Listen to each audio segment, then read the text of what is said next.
and I was hanging out with some friends, and then they pulled it out. Yep. The magazine where I first saw my first naked woman.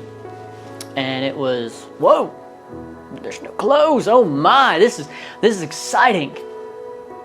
Unfortunately though, I didn't realize that first time that exciting moment with your friends would turn into a lot of pain, a lot of hurt, a lot of frustration, and just a lot of time where you're going, what am I?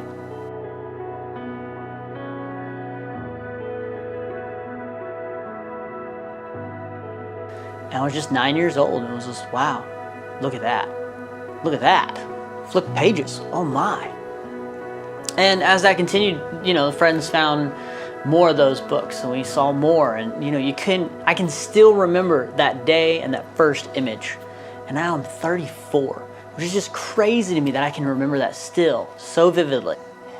And so as my life went, going through high school, you're trying to watch the cable channels, through the fuzz and all, so you can see something. You're still like going after it, and it's just this fun and exciting thing. Hope your parents don't catch you. You're just trying to see naked girls, and that's what you're going for. And you just continue. And then we got a family computer, and the internet started to become more of a thing, and we had access to it. When I get home from school, do some of my homework, and then it was like, all right, I'm gonna go get on the internet and play some games. My parents were like, yeah, sure. So I went downstairs to explore. So there was a lot of times I was playing games. I learned how to play some poker, some Texas Hold'em while I was down there playing in Yahoo. But I also did a lot of other stuff of searching and seeing more images. And it was just fun. It was like, oh man, I get to see this stuff. And that's where it was. To me, it was just fun. This is exciting. And so I went through high school, and it's okay, whatever, that's just something you do. Had a few close calls when my parents almost found out, but of course I was able to find some friends and fix it, and everything was fine. And there were times that they were, something would kind of pop up, and they were down there, and I was able to explain it away. And oh, okay, because they fully trust me. Whose baby boy would be doing this stuff? It was this guy. He was doing it. And just in ignorance and just fun, really. So we actually moved to Bolivia right after high school, and it was just such a big change. High school was over. We moved to our house. I'd broken up with my girlfriend, and it was all this crazy stuff. I just didn't know how to process it all. My whole life before then had just been school. I knew what I was going to do, and then school was over. I didn't know if I was ever going to see any of these people ever again in my life. And that was really hard to think about and to take in. And then from there, we moved to another country where the only people I could talk to in English were my parents. It was just like this emotional roller coaster. I didn't know what to do. And of course, we were living in a hotel at the time until we were able to get a home. And they had cable. And so there were many nights I was up just watching images after images after images after images. And I hated it. I didn't want to do it. And now I had been a Christian this whole time. I was reading my Bible at night. I would fall asleep reading my Bible when I was in high school. And there was always this part where I didn't want to go to the computer anymore. But I still did. There was still that pull for me. And so in Bolivia, I had this huge struggle where I was staying up late at night watching these images. And then during the day, I was just reading. And my dad's a missionary. My parents are missionaries. I'm a pastor's kid. I can't do this stuff.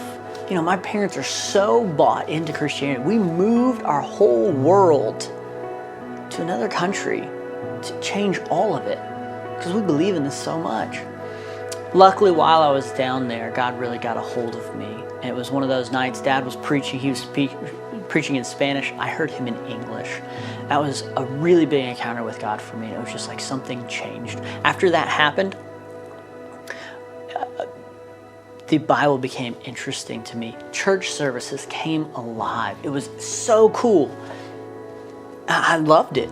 I was going to church as much as I could. I was going to church when my parents even weren't even at church. I was going. I wanted to be in church. I wanted to be in church. I wanted to experience God more. I wanted to know him better. And so I went off to college, and I thought I was good. I'm not looking at anything. I'm not pulling up anything on the computer until I did. And so you got a college dorm room, and you're by yourself, and you're stressed. You've got a test coming up, and it was like a relief valve. It's like I knew that. The only thing in my world that was constant other than God was that. And I could control it. I could choose height, weight, size, whatever. Hair color. I could choose whatever I wanted. I could look at it and I could control it. And at that moment, it didn't matter if there was a test coming up. I didn't have to study for something. I didn't have a crazy homework load. I didn't worry about money. It was just that. And I found it as a release. It took me out of my world to something else where the world didn't matter. What was going on didn't matter. And I struggled with that because like, God, I don't want to do this. So then it was like, well, when I get married, this won't be a problem. Well, at the end of college, my wife and I, we did get married and things were going well. This is going good. And then it happened again.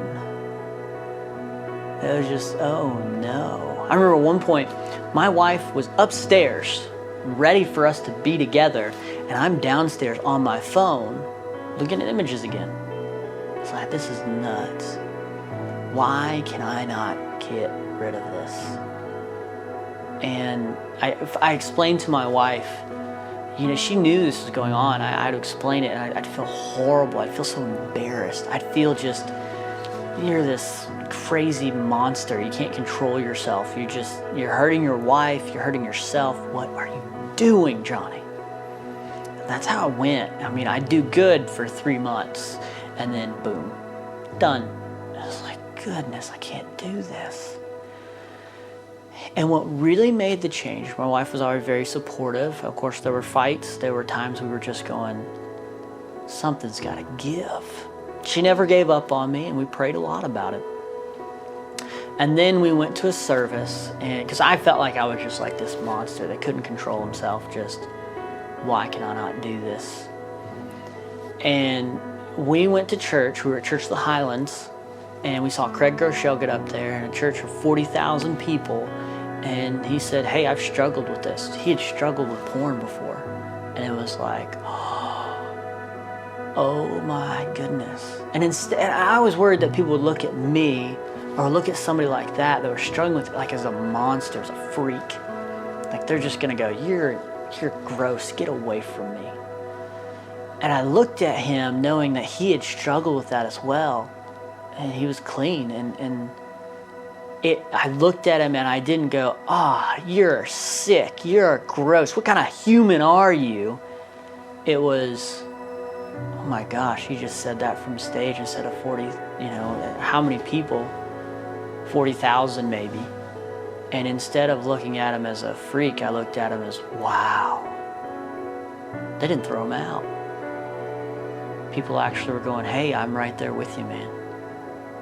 And that was the turning point. Now, have I messed up since then? Yeah, every once in a while. Now I have fences in place. Like my phone, it's got blocks on it. I got parental controls on my phone that my wife has the password to.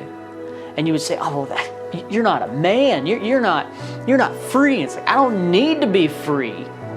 I don't need access to that.